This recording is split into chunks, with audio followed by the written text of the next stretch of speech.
Saatlıkcan. Vaqtjana. Turup durma kamdan gıla zekildi. Indi bir dam kiradı kaldırma. Hayiş ediyen.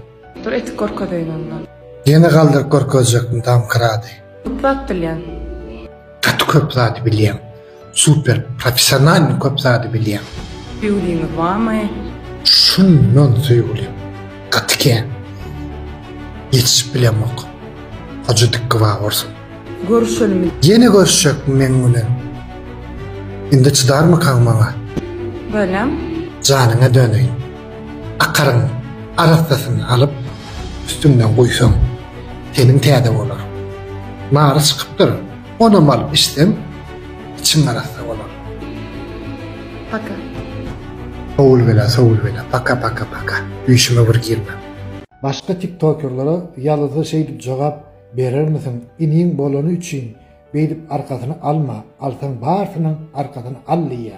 Yine şu bağır bir kıydımız şey dip yadıya. Bağır bir can, yürücüğüm, doğancığım. Sana yekece bir dilerim. Belli bir erkekte dur. Belli bir erkek bile durmuş ol. Belli bir erkek bile dini ömür. Türkmenin ağırnamasını korap, ayaklı saklap. Kıyıskı giyinme. Milli medeniyetimizi, deyat desurumuzu söyleyen gelin kıyız olup yetişgeysin. Hemen de privat.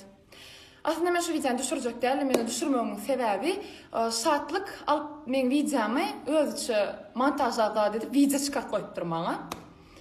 Indi vaktinde men iyidimde meni görjek bolup ılgan adam menden estesiyelen sözleri alıp men sözlerimi kezip montajlap özgöwünü hoşlaptır. Indi karaçı şu videonu düşürmemin asıl sebebi saatlığı desaklamak değil. Size bir zaman düşündürmek. Sizin köpüğünüz bana komentarda yazıp size neyem oldu aranızda, neyeme geçip diyeyim. Zaten şu ayıp verecek zaten. Kendisi 2 ay vakti bolup geçen vaktlar.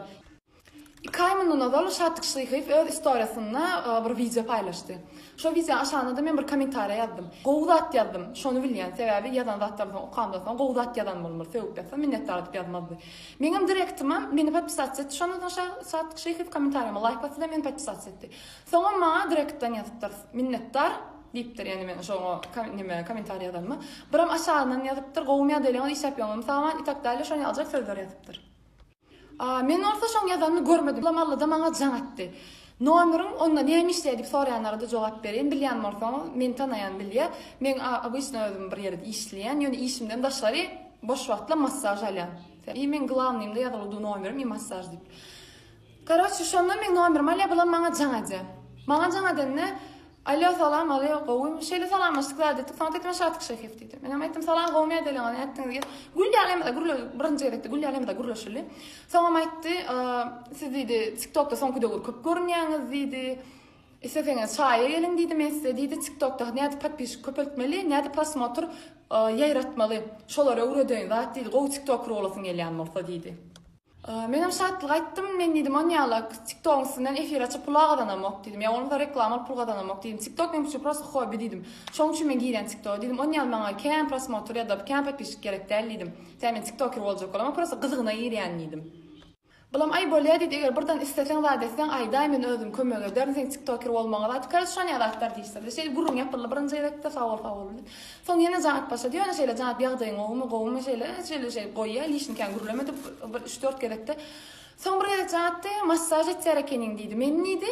Massaj etmän bilýän niýdi, sen niýdi, niýe döwründüň diýdi. Men aýtdym hiç ýerde öwrenemok diýdim. Özüm şeýle ünsinmady, şeýdim pulgadanmak üçin zat girdim, işe diýdim.